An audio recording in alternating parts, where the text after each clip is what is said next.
마태복음 5장, 오늘 말씀 마태복음 5장 1절에서 12절까지의 말씀입니다.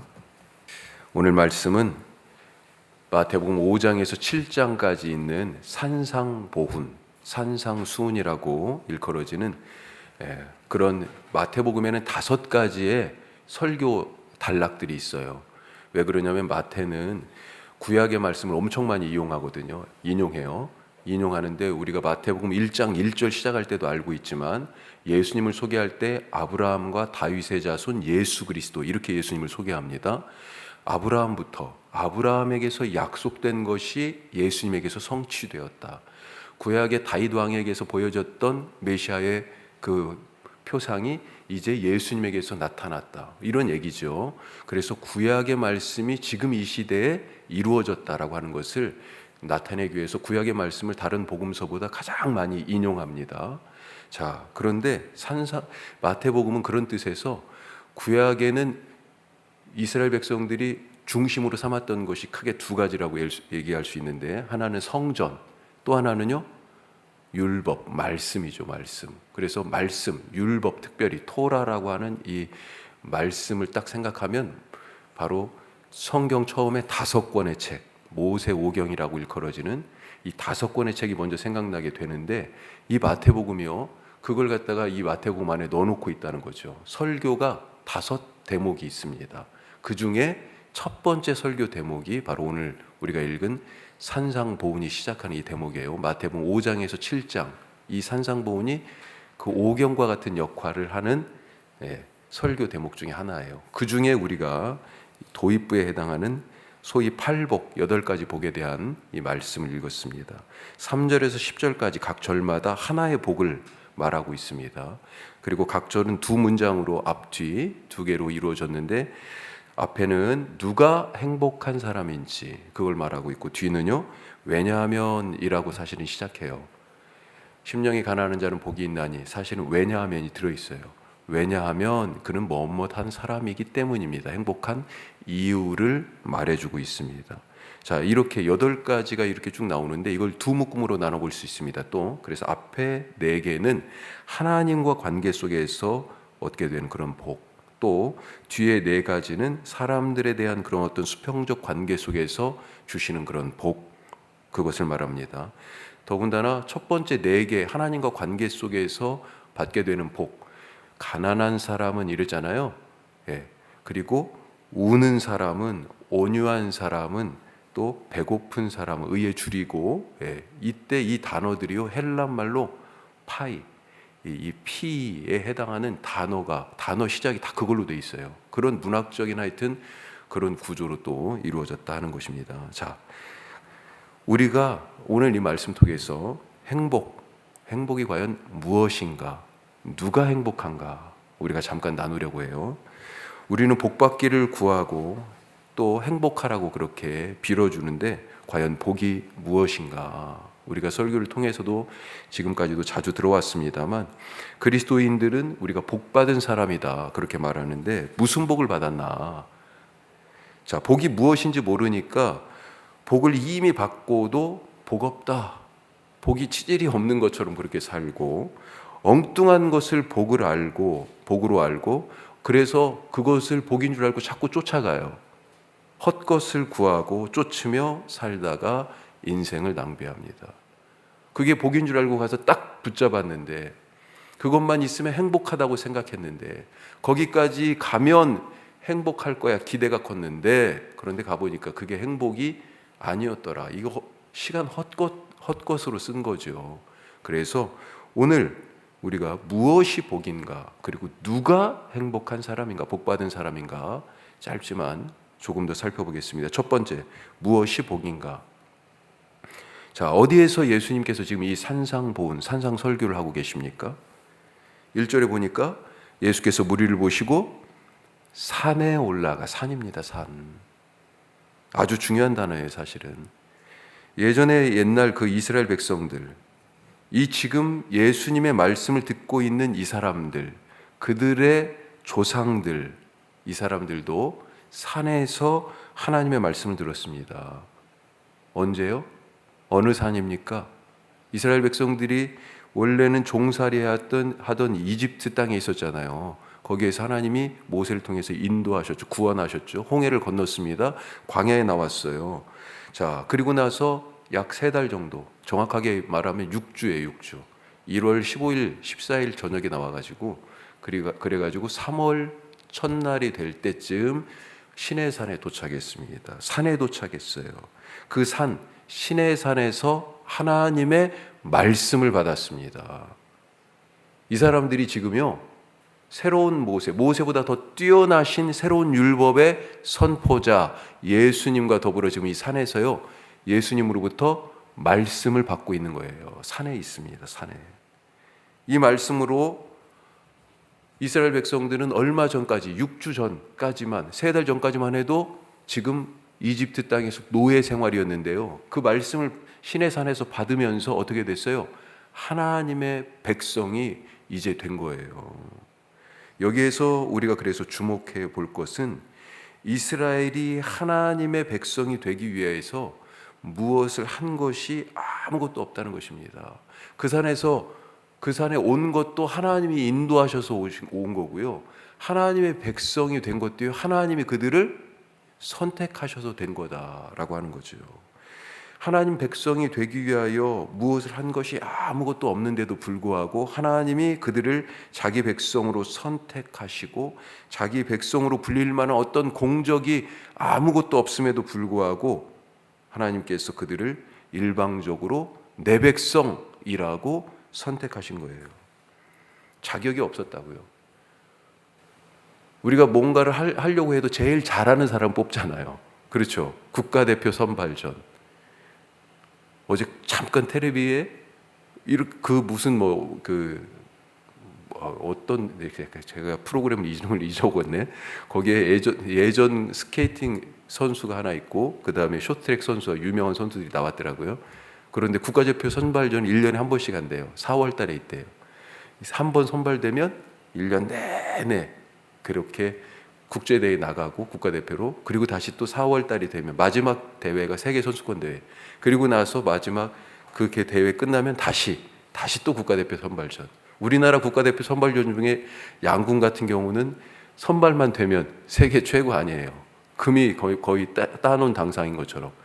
제일 잘하는 사람을 선발해야 되죠. 하나님 백성을 선발하는데 세계에 얼마나 많은 민족이 있어요.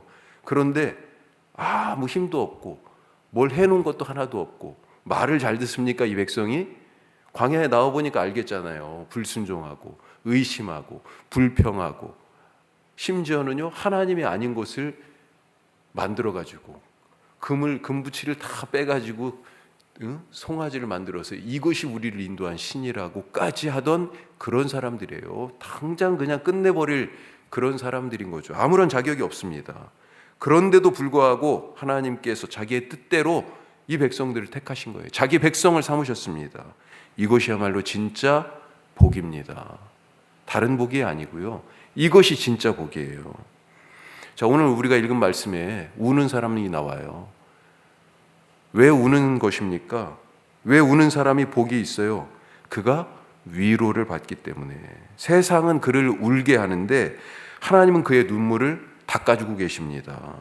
그는 세상에서 상처받고 세상에서 버림받고 세상에서 잃어버리고 세상에서 실패해서 지금 울고 있어요. 세상은 그를 울게 했습니다. 그런데 이 우는 사람을 하나님이 위로하고 계세요. 하나님이 그를 위로하시는 이유가 뭐예요? 왜 위로하십니까? 자기 백성이기 때문에 그런 것입니다. 자기 아들, 딸이기 때문에 하나님이 아버지의 사랑으로 지금 위로하시는 거예요. 팔복의 다른 말씀들도 마찬가지입니다. 무엇이 복인가? 하나님의 백성이 된 것이 복입니다. 하나님의 백성 된 것, 하나님의 딸과 아들 된 것이 복입니다. 오늘 그렇게 고백하며 감사하실 수 있기를 바랍니다. 복 있는 사람은 누구인가?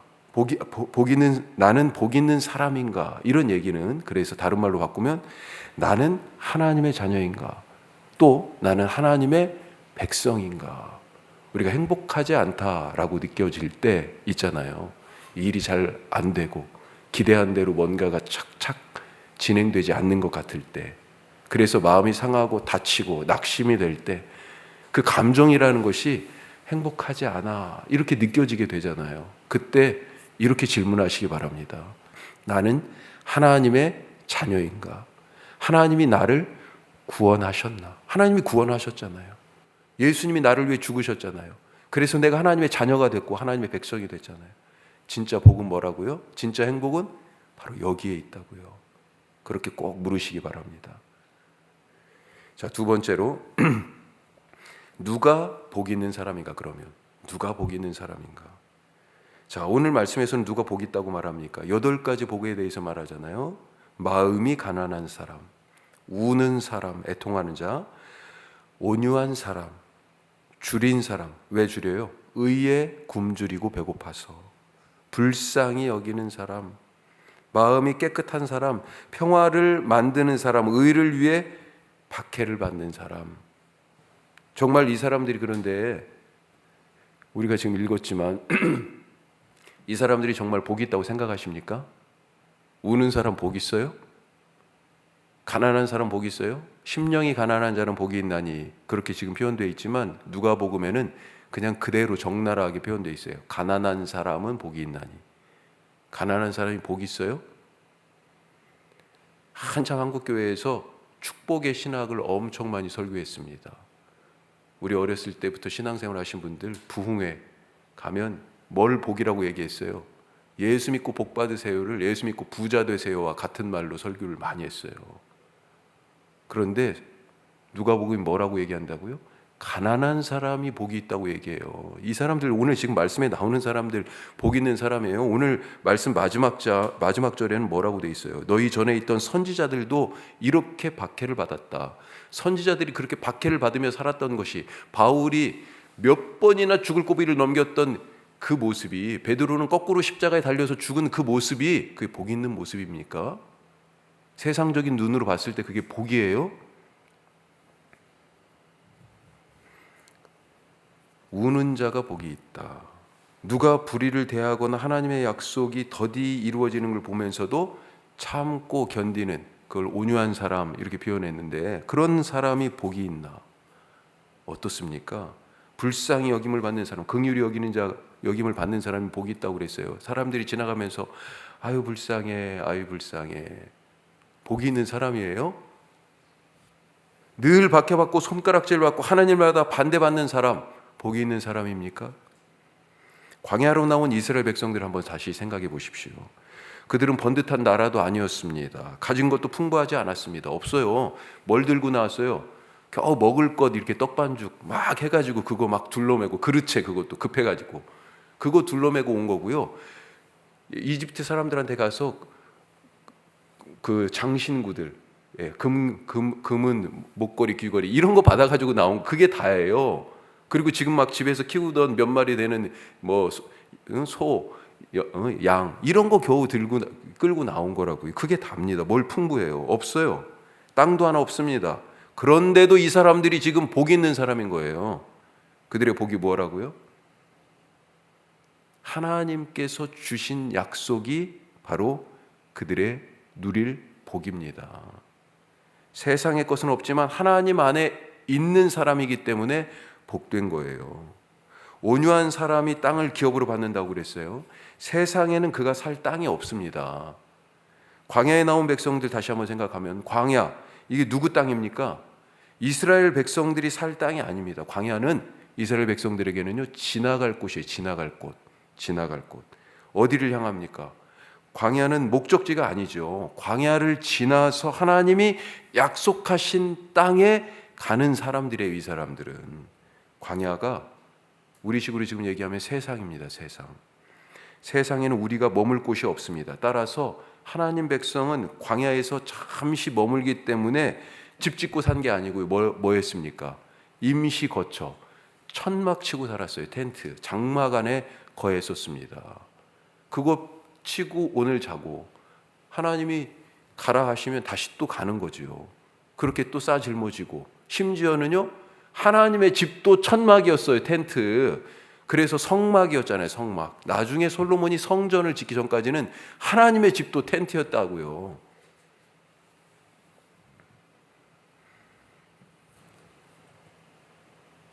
이들을 위해서 이 땅은 지나갈 땅이야. 여기는 우리가 영원히 살 곳이 아니야 생각하던 그들에게 하나님이 준비하신 땅이 있잖아요. 우리는 그 땅을 약속의 땅 이렇게 부릅니다. 하나님이 왜 이들에게 땅을 주셨어요? 바로 하나님이 약속하셨기 때문입니다. 따라서 복 받은 사람, 누가 복 있는 사람인가 그랬을 때 그 복 받은 사람은 하나님의 그 약속 안에 있는 사람이에요. 구원받은 그 사람을 하나님께서 땅을 선물하여 주셨어요. 그 땅이 뭐예요? 하나님의 약속이고요. 그 약속을 따라서 오늘도 이 광야 같은 세상을 살아가는 사람, 그가 바로 복 있는 사람이다. 오늘 무엇이 복이라고 우리가 말씀을 나눴습니까? 누가 복 받은 사람이라고 그랬어요? 하나님의 자녀로 하나님의 약속 안에 살아가는 사람. 오늘 그런 행복한 하루, 하나님 때문에 삶의 모든 것이 의심과 불평과 불만이 아니라, 만족하지 않음이 아니라 모든 것이 오늘 아까 찬송한 것처럼 은혜였습니다. 은혜입니다. 이렇게 고백하는 행복한 하루 되시기를 주님의 이름으로 축복합니다. 기도하겠습니다. 오늘 말씀을 기억하십시다. 무엇이 복이에요? 누가 복받은 사람입니까? 하나님이 내게 주신 복이 과연 무엇입니까? 언제 나는 행복하지 않다 이렇게 느껴집니까? 내 마음속에 일어난 착각이고요. 마귀가 속삭이는 유혹이죠. 너네 행복하지 않아. 다른 사람들과 자꾸 비교하게 만들고요. 하지만 우리는 이미 하나님의 자녀가 되었습니다. 내가 뭘 해가지고 얻은 게 아니고요. 하나님이 주셨어요. 일방적으로. 그래서 이미 복이 우리 가운데 있는 거죠. 하나님 이미 내게 주신 그 복, 하나님의 자녀가 되게 하신 그 은혜 안에 오늘도 살게 하여 주셔서 행복합니다. 행복합니다. 매 순간 그런 고백이 터져 나오게 하시고, 예전에는 힘들고 어렵게 보였던 일들이 이제는 하나님의 은혜였습니다. 이렇게 말할 수 있는 참으로 행복한 사람 되게 하여 주옵소서. 우리 기도하시기를 간절히 바랍니다. 오늘은 우리 특별히 우리 어린이, 청소년들, 우리 교회 학교, 그리고 우리 다음 세대들을 위해서 기도하십시다. 무엇보다도 지금 오랫동안 교회에 같이 함께 나오지 못하는 우리 자녀들이 있어요. 사실 참 마음이 그런 친구들 생각할 때마다 주님 앞에 나오기를 원합니다. 절로 기도가 나오죠. 또 교회에 나온다고 해도 예를 들면 저희 집 애들 같은 경우 나오긴 나오는데 목사 자녀인데도요, 자기 신앙이 지금 없는 거죠. 부족한 것입니다. 나오는 자녀들에게는 더 굳센 믿음을, 나오지 못하고 주저하는 친구들에게는 하나님 진짜 믿음을 허락하여 주시옵소서. 그리하여서 우리 교회의 내일이 지금보다 훨씬 더 하나님 앞에 영광스러운 그런 공동체가 되게 하여 주시옵소서. 우리 계속해서 우리 자녀들을 위해서 말씀을 붙들고 기도하겠습니다. 기도하십시다.